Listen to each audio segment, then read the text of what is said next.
Africa Content TV.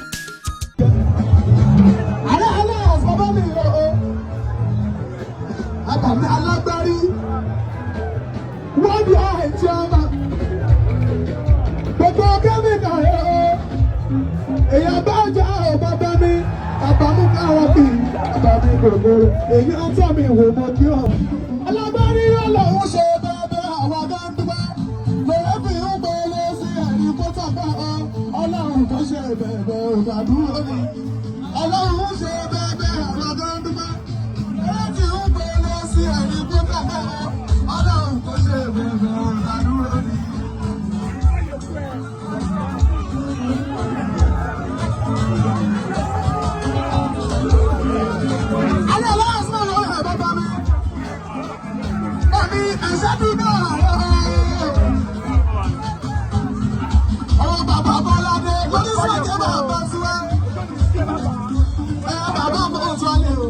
Bàbá ò máa gbọ́ àwa ńlá bí àlára wọn. Àjọ̀fọ́ ni ọ̀pọ̀lọpọ̀ lára wọn. Àwa ńlá bí àlára wọn. Ẹ ṣé.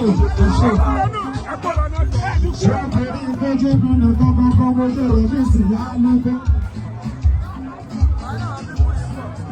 Ṣé ẹ ti gbàgbé bọ́ọ̀mù òsìkọ́ Saheed sáájú bí? Ọmọ tó gbàgbé òbí ni bàṣẹ́ọ̀tì lálùkò. Gbogbo ọmọ Saheed ló sì pọ̀.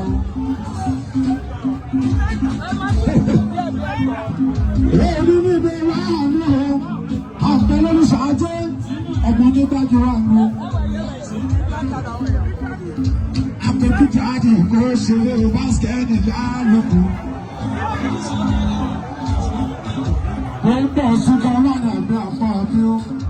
Bàbá yìí rà àgbẹ̀ àpá àbí. Báàbí láwọn lómi.